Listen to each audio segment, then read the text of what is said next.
Hey everyone, welcome back to a very special webinar on the L&D Companion. Tonight, especially given the time of year with the HCPC re-registrations coming up very, very shortly, we decided we wanted to put together a webinar on guidance and support and a free to access event for the people, specifically those that are going through it as well. So thank you everyone for joining live. A few things just before I introduce you to Lydia Johnson. So we're going to have Sian on Q&A today. So Sian will be keeping an eye on the chat. And we encourage people to have questions and to get them in as they think of them, as opposed to towards the end. So please do keep the questions and comments coming through. And if anyone has doesn't get the opportunity to get their question answered, we're going to check all of them. And Lydia's going to leave her contact details at the end as well. So thank you very, very much, everyone, for joining. We hope you enjoy it. We hope it's going to be helpful for you. And I will pass you over to Lydia Johnson. Thanks, Lydia. Thank you very much. So today's session, as we've mentioned, we're talking about the HCPC CPD audit and are you prepared? So these are the points that we're going to be covering this evening. So we're just going to look at what is defined as CPD, how to develop your CPD portfolio and the types of CPD to be including within this. We're going to be reviewing the HCPC standards and the audit criteria, how you develop a portfolio specific to your job role, and how to avoid any unsuccessful submissions. Before we get going, I just want to put a bit of a disclaimer out there. I do not have any connections with the HCPC. I don't work for them. I'm not an assessor of any CPD portfolios. These are merely my reflections from colleagues that have been called to audit, from myself, where I've supported staff and colleagues that have been completing their CPD portfolios, and just sort of general information that I have gathered for today's session. I'm just going to come out of this and then I'm just going to hopefully come into a QR code. So hopefully you can all see that QR code on screen. So if you have a phone to hand, which I hope you all have, there's a question I just want you to be able to sort of answer at the moment. So at the moment, how are you currently feeling about HCPC CPD audit? So I know some of you have maybe been called up for audit.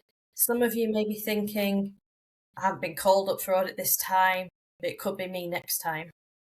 So if you're able to join on the Mentimeter, if you just take your QR code out and then join in and type in some words that how you're currently feeling about the CPD audit, that would be really great. So some people not sure where to start, which is feeling nervous, unprepared. So quite a few people feeling nervous. So that's obviously, an overarching sort of theme. You might feel a bit lost. That's also what sometimes people feel, or inexperienced, because, a lot of the times you might have never been called for audit. Unprepared, scared, in need of support, unsure. These are all sort of common themes that it's these are usual things that people can feel.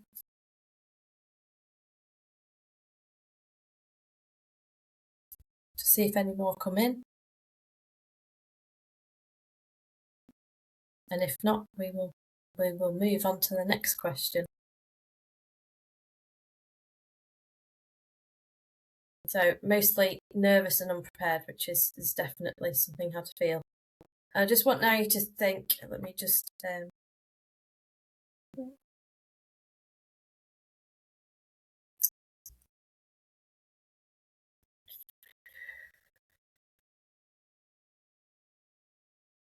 have a think about what your biggest concerns are about HCPC audit. And if you can just pop it in the chat box, and then that'd be really helpful just to share.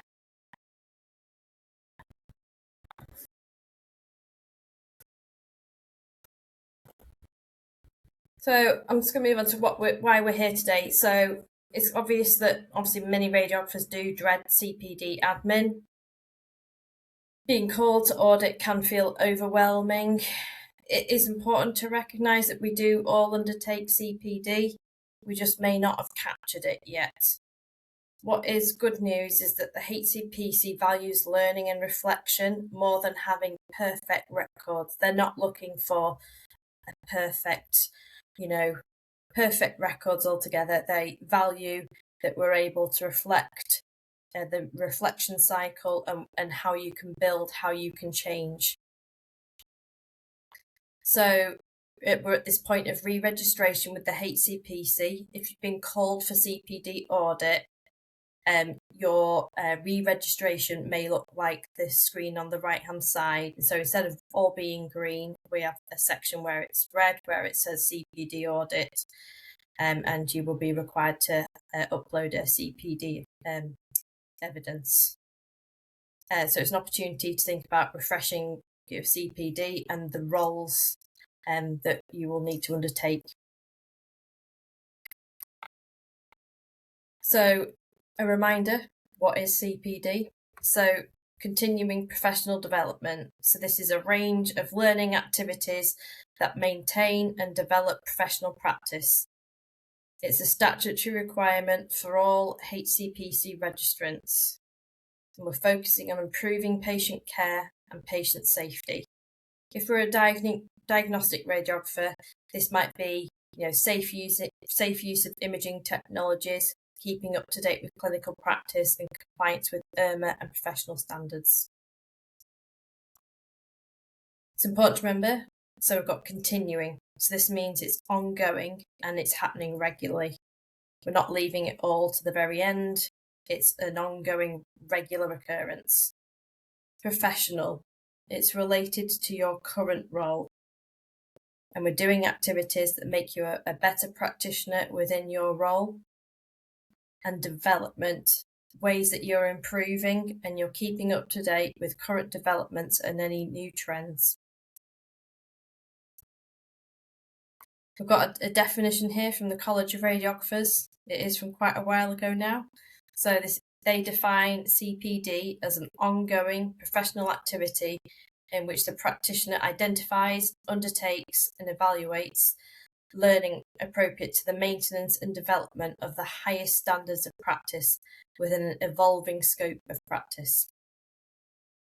So it's quite a lengthy statement, but it covers obviously everything that we've just encapsulated in the previous slide.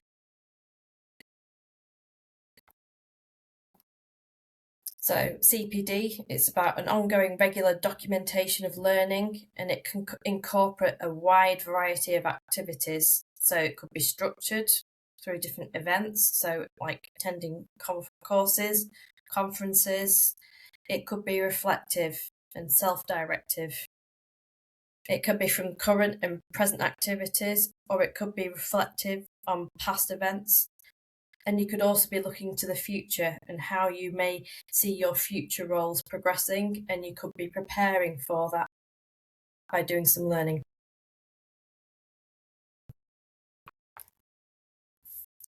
So when we talk about different types of activities to undertake CPD, there's not a finite list. So people often ask, what activities do I need to undertake to do CPD? There isn't a finite list. The lists that have taken on the next few slides have come from what is recommended from the HCPC and how they categorise CPD, but the list can be so much more than what is listed on here. So at the moment, it is categorised into these 4 following areas. So we have work-based learning. So this is CPD that is relevant to your role, which is often undertaken during work time and related to your job role. So it might be doing case studies, shadowing. It could be a preceptorship program that you're involved with new starters. It could be that you undertake student supervision in supporting students within the workplace.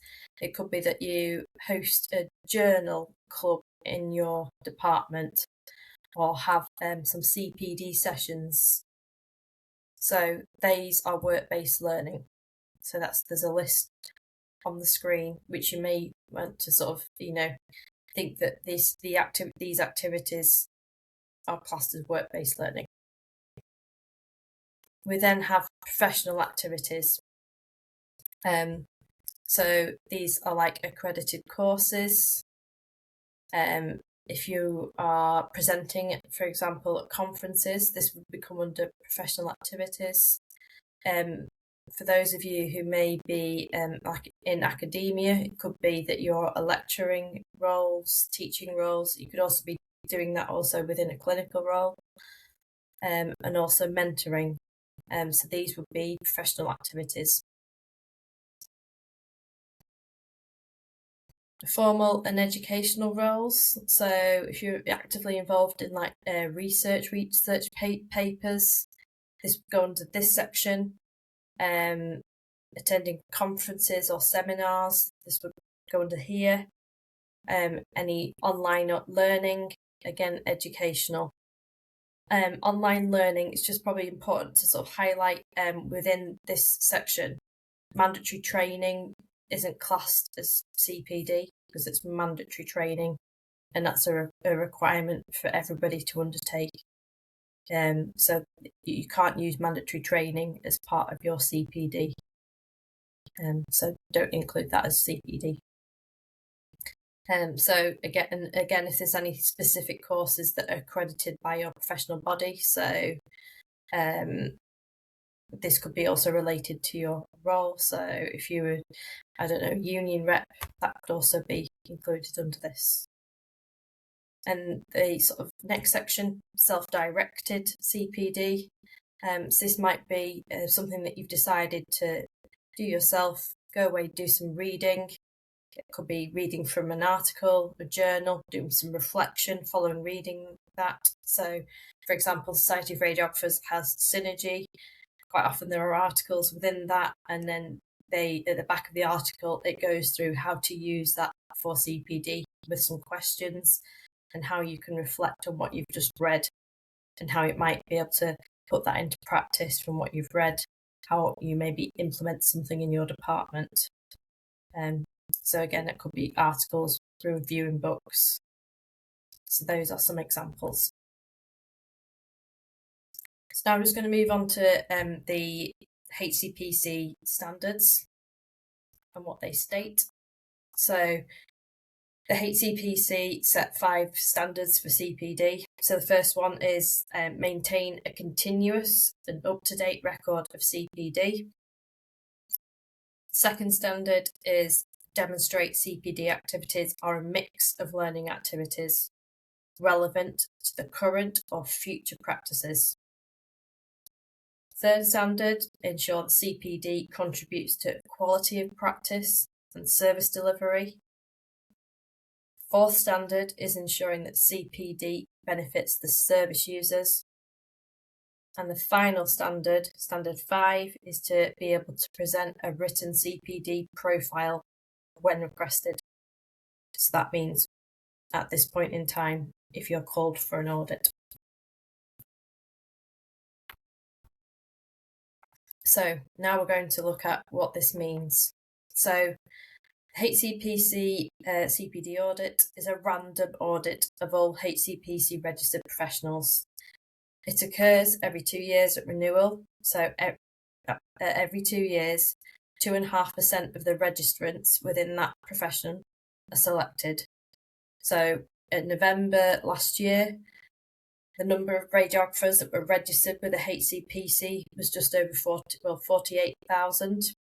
So this equated to approximately 1,222 radiographers that have been called for audit this year. The HCPC do state that this selection is random and that isn't going to be performance-based, age-based. There's no categories that are used for the selection. Once you are selected, you must submit the CPD evidence and you must meet all 5 HCPC standards in order to maintain your registration. So you get that notification, so it's now via email. Historically, it used to be a letter that used to come through the post just before Christmas. It's now an email. And then you have 2 to 3 months to submit your CPD evidence, so they have to receive it by the end of February. The CPD assessors then review the submission, and your outcome is either a pass, a require for further information, or a fail. A fail is very, very rare. There is the option to defer. This means that very, very specific reasons must be provided to the HCPC why you're unable to carry out the audit at this time. They have like a specific list of criteria, and I think there is quite a bit of discussion of whether you'll be able to defer. Has to go on. So, and you have to ensure that you are able to defer. And if you aren't able to provide an audit on time, you do get removed from the HCPC register, and so you would not be able to work. So the essential contents of an audit, so it's a record of activities over the last 2 years. We need a mixture of learning types, relevant to your practice, evidence of improved service delivery, and benefits to patients and service users. That's it in its very, very simplicity. But we're now going to delve a bit deeper. So, have you been called for audit? So I'm sure some of you here today are probably thinking, yes, that's me.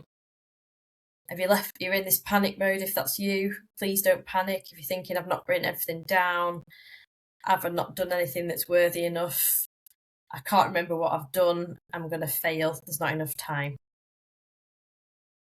Don't panic. You can use, there's like a 3-point rescue method you can use. Do not panic.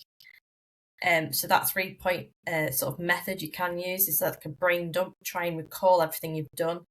Then categorise the HCP activities, what we've just discussed, the different activities into those areas, and then reflect and reframe, capture what you've learnt, and then reflect on it and why it matters, how that's going to impact on service users, service delivery, will it improve practice? So this was just some ideas that might help people on the call today. You know, trying to get that information out quickly because there's only a month left if this is one of you. Brain dumping ideas if you've got new equipment, conversations you might have had with colleagues, if you've delivered any training to some, you might have new staff in your departments, you might have students, you might have done some little sessions with some students. If there's any, downtime, you might have done some more formal training with some students on equipment. You might have delivered some presentations, about reading some journal articles, podcast webinars. If you've done some audits, if you're involved in QA, peer reviews. You might have even had some patient interactions and got some feedback from patients. We have some like family and friends feedback that we have in our department. So we have some Great X work as well. So that's just some examples from where I work. Or you might have been involved in some MDT meetings and service changes as well. Again, categorising into those areas that we talked about earlier. And it is important to recognise that some CPD, it might be hard to just categorise it into one area, and it's okay to use more than one area to categorise it. And then the most important thing is then reflecting it. So what did you learn? How did it change your practice? And how is it going to benefit patients and service users? There's lots of different ways that you can use to help to help you reflect. So an example on here is the Gibbs reflective cycle. And there are many other different methods to reflect that are out there. This is just one. But what the HCPC assessors will be looking for is, are you really thinking about reflection, or are you just doing an activity, writing it down, but not really thinking how has this changed things? So what they want to see is, how has it impacted patient care? How has your practice changed? So just an example here, if there was like a radiation incident, you could even just use, improve image quality, reduce repeat exposures using lessons learned, how it was shared with the team, how you can improve patient communication if you had an exposure incident, and how safety within a department can be improved. So that's just sort of an example I have just given there. So developing a HCPC CPD profile, what to submit. So this is what you need to submit. So first thing we need to pull together is a summary of the CPD activities that cover the last 2 years. So these need to be in a chronological order, ensuring that we log a minimum of 12 events over the last 2 years with a gap of no more than 3 months. It is really important that you're all open and honest to the HCPC assessors. So it could be, you had something that meant you weren't able to do any CPD during that time period. Please acknowledge that during your CPD profile. Then you've got your CPD profile. This is 1,500 words, where you're going to describe your role, your job role, and then you're going to have a statement on how you meet the HCPC standards. And then the final bit is about evidence. So this is going to be your reflections and your CPD and how you meet those criteria. So we're just going to look at each of those in more detail. So your summary of your CPD activities. This is an activity list. It needs to be clear and concise. It needs to have a date on it, or a time period of when you started something and when you finished it. Brief description of each activity. So for a diagnostic radiographer, it could be, went to do some IRMA update training, was part of a professional conference, the type of the learning, and maybe some learning outcomes. Then we've got the CPD profile. This is a written statement. So you're going to describe your job role, how you meet standards 2, 3, and 4. So you've got your scope of practice. So it could be which area you work in, or in your level of responsibility. And then you're going to talk about how CPD has improved your quality of practice, your skills, your knowledge, your decision making, and how CPD has benefited service users, patient safety, experience, and outcomes. It's really important you link these back to the evidence that you're providing. So that's in the third section. So you'll say how something has benefited and used evidence. So evidence number 3, for example. So throughout your evidence for this. So, and then your evidence, so it could be certificates, reflective accounts, feedback, it could be audits that you've undertaken, teaching, preceptorship programs. It must be relevant to what your job role is, and it should be concise. It mustn't contain any patient's data, so if it's audit, you'll have to make sure that doesn't have patient identifiable data within it. So we're just going to delve in a bit more, because this is the bit that people I think struggle with the most, is what exactly am I putting in those 1,500 words. So it's normally advisable at the start to put in about your job role and your role description, probably only a very maximum 500 words, probably 300 to 500. So your job title and the setting. So it could be where you're currently working. So like me, I'm on a secondment at the moment. So if I was called for CPD audit, I'd have to say that I was currently on a secondment. But because if we have to talk about the last 2 years, I'd have to say my job role beforehand. The imaging modalities you currently work in, and your level of responsibility and autonomy.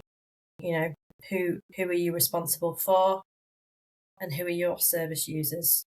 Who are your patients, and your recent work and practice.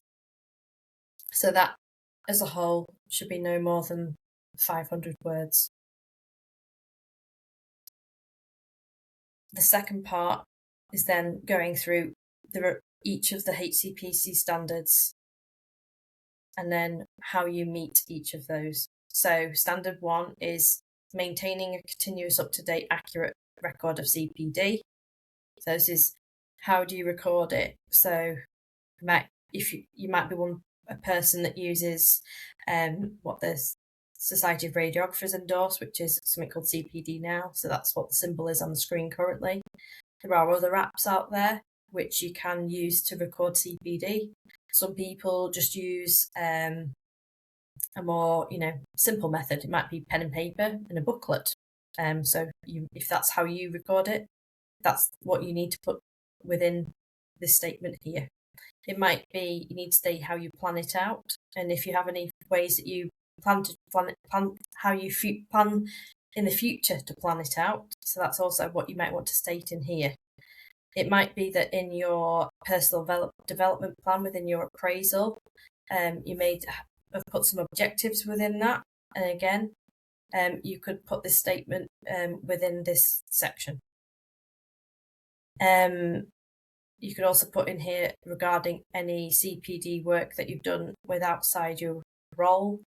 That can also be added within here. And again, you can relate this to evidence that you're providing. Second standard is about CPD activities, making sure it's a mixture of learning activities relating to your current role.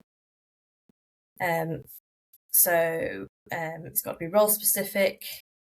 So going back to standard 1 and the previous part, which is where you've talked about what your current job role is. So making sure that the activities you're doing are related to that. So describing in here what you're doing is specific to your job role, and making sure that your CPD activities are categorized into the groups and then discussing it.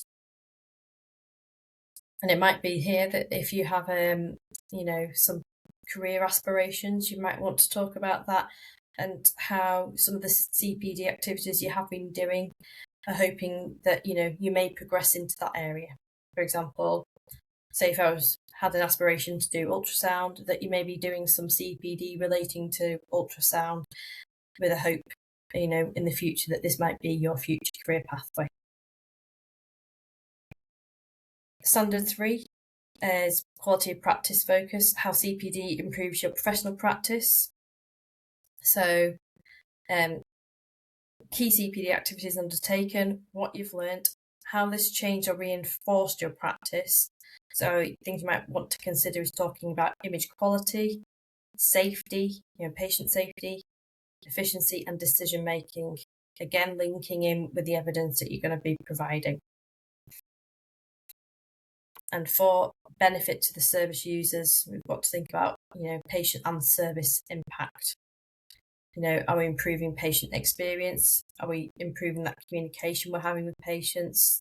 Reducing, patient delays and reducing any risks to them, and then we're enhancing quality of care. So sometimes when colleagues have been called to audit, sometimes they can join standards 3 and 4 together. Some people like to lay it out so that it's, standard 2, standard 3, standard 4. Some people like to merge them together. It depends how everybody likes to write it differently.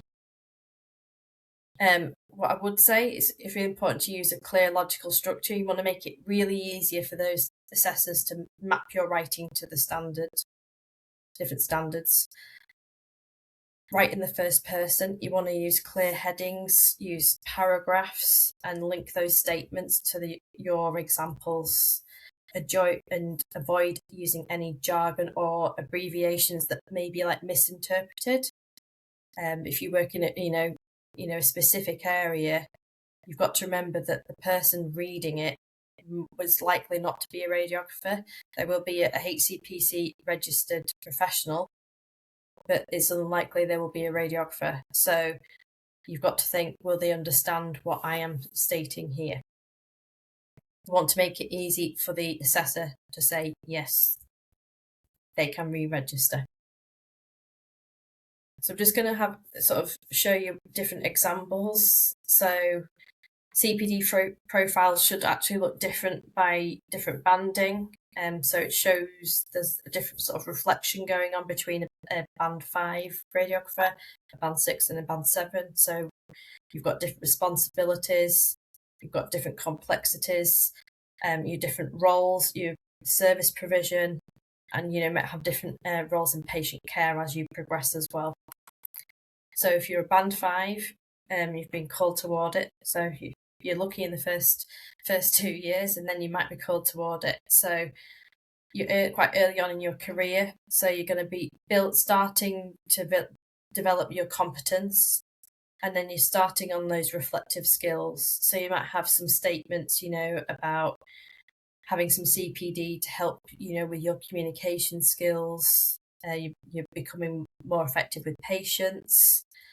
So this might, improve patient experience whilst they're with you. Might have been going on some courses, learning about protocols. So then that's reducing, radiation errors if you worked in diagnostics, for example. So that's like a band 5 example. If you're a band 6, you're more experienced. You're becoming into a sort of specialist role, for example. You may be in a leadership, some service improvement. So you could be attending a professional conference, and how that might, improve, safety as a result of attending that conference. You've done some learning, reflection on that conference. It might be that you're able to carry out an audit, and then that's improved quality within that service. And then you've moved on to band 7, which is then obviously advanced role. You're looking at leadership, service development. So they're more like imaging projects that you might be involved with. It could be that you're developing different policies, programs, and then you're more involved in improving overall quality, reducing waiting times. You're looking at strategies and overall service improvement. So those are kind of sort of different areas that they want to see. So this is just an overall sort of diagram chart just to show you. So band 5, we're looking at developing competence and reflection. If you're band 6, it's more about, leadership. And band 7, you're on, service improvement. Looking at CPD, it might, it's going to vary as you go up the banding, and again, the same with how that might impact on service improvement. So summary of evidence. So this is the third item that we need to provide. So most of the time it's easier if it's put in a table format. It needs to be easy to visualize. So this is just an example of one line of how you can lay it out. So you want the evidence number, so they can easily cross-reference it from the 1,500 words that you've written on your CPD profile. And you're going to write the page number as well, the type of the CPD, and the HCPC standard that your evidence is relating to. So again, it just needs to be really easy for them to visualize. So just to cover what might be gold standard. So CPD summary, you want to cover it to the last 2 years only. Activities are relevant to your role, include a mix of learning activities. Each activity has got a brief, clear description, linked logically to your role and scope of practice. Your role description. Describe your current role and responsibilities, identifying the areas that you work in and the level of autonomy you have in the decision making. And you want to make it clear what you do for anybody who's not a radiographer as well. You're then going to go through the standards. So if you're looking at standards 3 and 4, for example, quality of practice, what you've learned from your CPD activities, how learning has changed or reinforced practice. You're linking learning to image quality, patient safety or efficiency, and you're using reflection. You're not just listing items. And then we move on to standard 4, where we've got benefit to service users. You're identifying who the service users are. You're demonstrating improved patient safety or experience. And then we're mentioning that that's improved in reducing the risk to patients, or improving communication to them and the wider teams, and what their positive outcomes are from that. And we want to make sure that you're explaining how, that is improving patient benefit. And if you are able to measure that, use that as an example as well. And supporting evidence. So you can use certificates, reflections, feedback and audits. Make sure it's concise and relevant. They don't want excessive amounts. Make sure that you don't have anything that's identifiable or confidential within that evidence. Before you select as well, it's I forgot to put in there as well, just reminded me, it is wise to put a word count at the bottom of your statement of your CPD profile to make it easy for them to see how many words it is as well. It also just gives it a clear idea to yourself as well of how many words that you've got. So it's probably another thing that I would say, write the number of words. So you've got the CPD profile under 1,500 words. You've covered all of the 5 CPD standards. It's professional and it's reflective.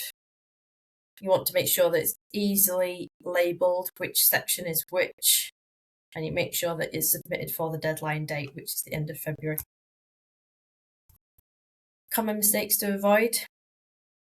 So listing activities without reflection. Focusing only on mandatory training. You shouldn't have any mandatory training in there, really.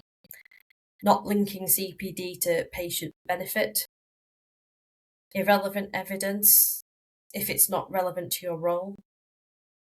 If you've only got CPD recording and it's only being recorded with dates that are within this audit period, at this very end, it will be scrutinised and it will probably be sent back for reflection. So if you've not provided anything for the last across 2 years, it will be sent back to you to be reviewed. And if you've got any large gaps, if you've got anything that's more than 3 months, they will, and you haven't provided a reason why you've got a gap of more than 3 months, they will ask why. So the other things that you might fail on. So summary of activities, long list of activities, no relevance explained, no clear link to your role, and only mandatory training included. If you pass, so it's relevant to your role. Mix of formal and informal learning, so you want a variety of CPD activities, and clearly aligned to your scope of practice. So that's like easy wins. Your CPD profile reflection. So if it's descriptive, I attended a course, there's no reflection there. No explanation of a learning gained. No change to practice identified. Whereas if we're reflective, what learnt, why it matters, we'll give clear examples of change or improved practice, and learning was embedded into daily work. Again, we're likely to pass. If we look at standard 3, so that's service delivery. If we're given vague statements about development, no clinical examples, likely to fail or ask for further information.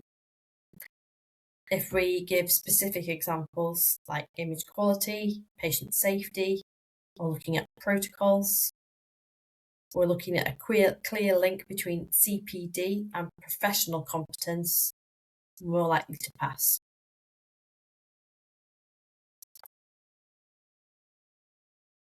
Benefit to service users. So if we state that the patient benefit was implied rather, but it was not stated. So if we have a statement and it's not very clear what exactly happened, but it might be assumed that the patient benefited, then it's kind of unclear. And then that would not necessarily pass. And if we're looking at different focuses, but not on our own personal development, that also may not pass. It's really important that you do state about patient benefit, so state it quite clearly. If we talk about improved patient safety, patient experience, and how were their outcomes? Were their outcomes improved? So you could state that the service user impact was clearly articulated.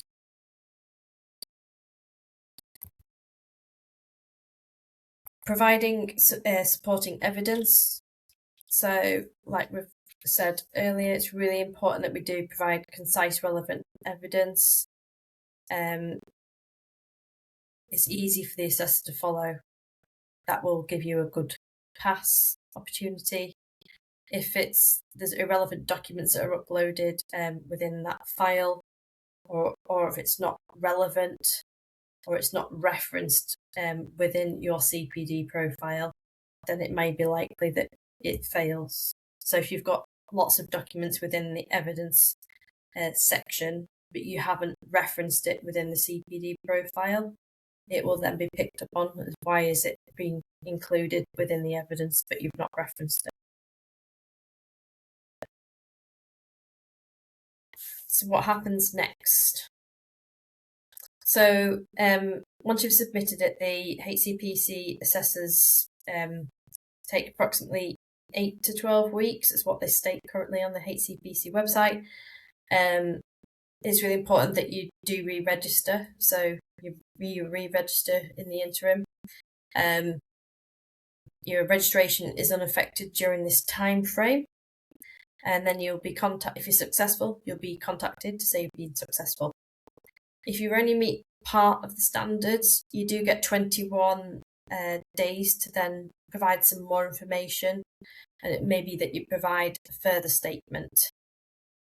If your CPD profile, doesn't meet the standards, or you don't have enough evidence, you may be given 3 months to then undertake further CPD.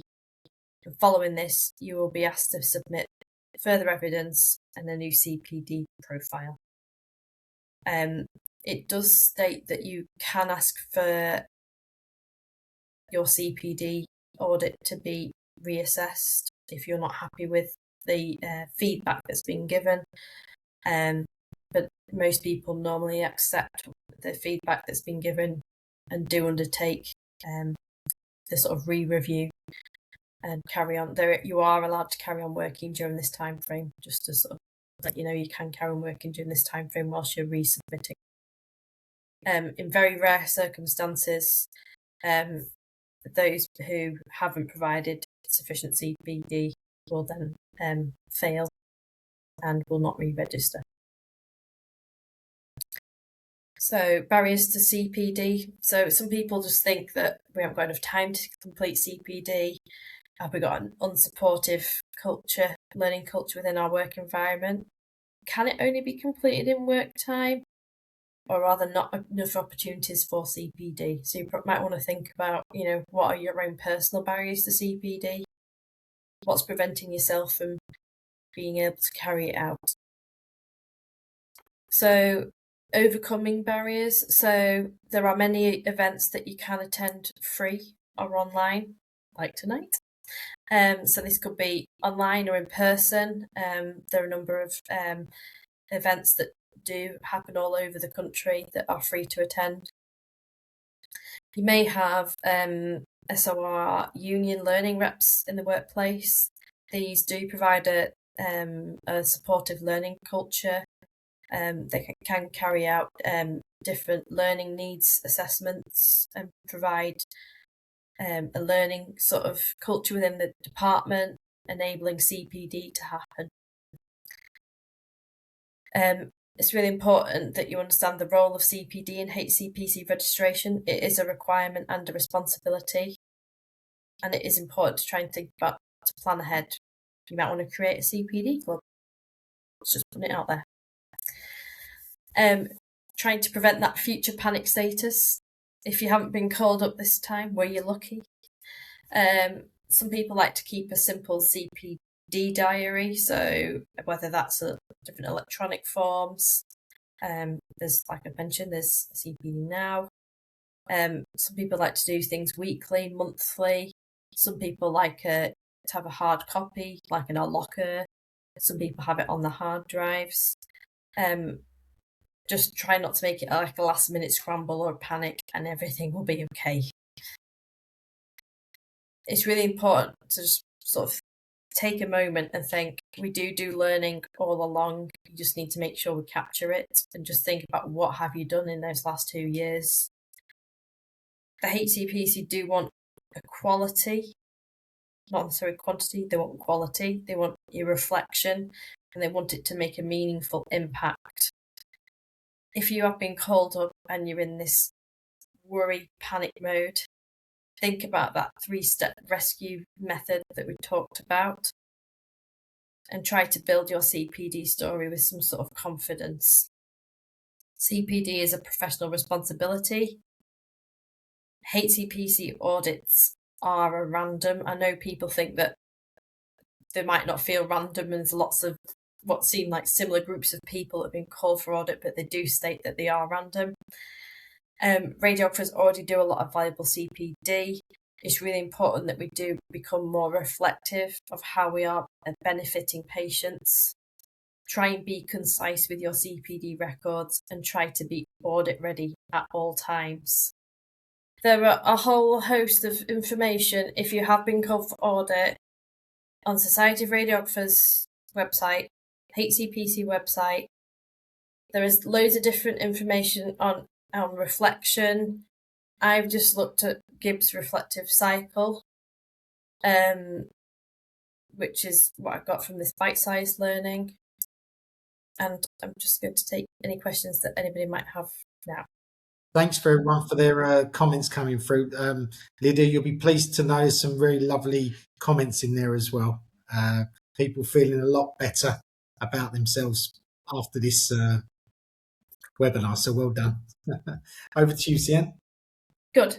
Yeah, you've managed to make HCPC audit not feel like the Hunger Games.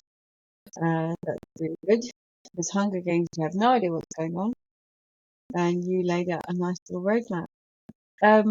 One of the questions I got was, do you feel that dynamic CPD also adds value to job prospects, therefore giving motivation to keep it up? Yeah. So by undertaking CPD throughout the year, it does enable you to think about your job prospects, your career aspirations, where you may be thinking that you may be going.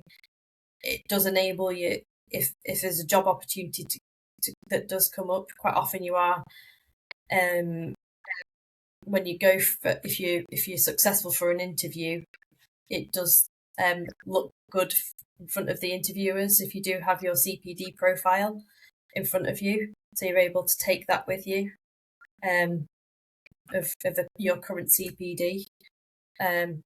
Obviously, it's in a different format from obviously what we've necessarily talked about this evening, but having that CPD evidence, it does allow you to, by continuing doing CPD continuously, it does allow you to also give you different opportunities of where you may wish to take your future career. So, Amazing. I mean, CPD can be anything. It can be attending a conference on a free day, like going to UKIO is just one example. So that's just an example. There can be free events. There's free things on events to go to online. It could be things that might be not necessarily within the field of radiography, but related to radiography that you could also use. If it's like a certain, I'm just thinking outside, if you're in panic mode and you're thinking, oh my gosh, don't know what to do. Say if, I don't know, you're involved in treatment and therapy radiographer, there might be, a webinar on a specific condition. And then you might want to attend a webinar, but it might not be to do with radiotherapy, for example, but it could be to do with, a nursing treatment of that condition. You could still reflect on it in your role as a radiographer and how you could care better for that patient whilst they were with you before undergoing radiotherapy. Amazing, thank you. One of the other questions was, how many HCPC standards does each evidence need to refer to? Or, so should be a balance, right? Like, are there so as long as you're minimum right, criteria? So in your CPD profile, so as long as you've got your description of your role, so that's the really important part. At the very beginning, you need to write the description of your role, and then the second part is the statement of how you meet those HCPC standards. So, like I've said, some people just don't write each standard out. They just literally write a block of writing, but then you're putting all your evidence in those statements of how you meet those, 4, because the last one is providing evidence. So it's going to be how you meet those 4 criteria. We'll call it criteria, how you meet those 4 standards. And you're putting the evidence within the statement. I hope that clarifies it for whoever's asking that question. No, it's absolutely fine. I think often it feels numeric, like you have to, it's 2 for this one and it's 5 for that one. So long as it's referenced, it's a mix and it's referenced, then we're gold. And it might be, depending on that person's job role, might depend on, obviously. So I'm just looking. So the HCP standard, how CPD benefits service users.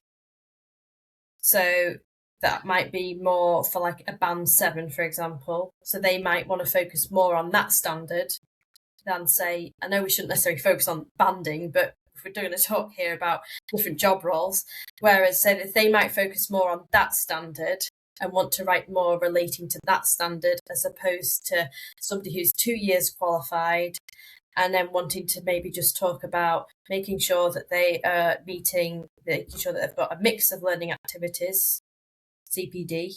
So that's standard number 2, and how that contributes to quality of practice, service delivery, which is standard 3. And then they can touch upon benefiting patients, which is standard 4. So it will be different depending on what that person's job role is. I think the way that you actually broke those down was really helpful. I think probably everyone looks at each of the standards going, oh, how am I meant to do that? Because actually my job doesn't touch so much on that element. Knowing that there is different weighting considerations for each of the bands is probably really, really reassuring for everybody. Unless, Foddy, you have anything else, there's only one other question, which is there a way to encourage allotted fun question, allotted CPD, allotted time for CPD as a part of a departmental practice? And, then if it's trying to encourage, would that then give evidence of HCPC actions to those higher up to encourage such practice? So what was that? So sorry, start again, please. Sorry. I know it's a really good one. Yep. So, is there a better way to encourage CPD practice being put into departments? So what I'm gathering is that it's going to be, that's part one. Okay. But the selling point is that if that practice is then put in place, is that then also a very useful benefit for the managerial staff who are going to be allowing that time, and therefore it's a benefit for them?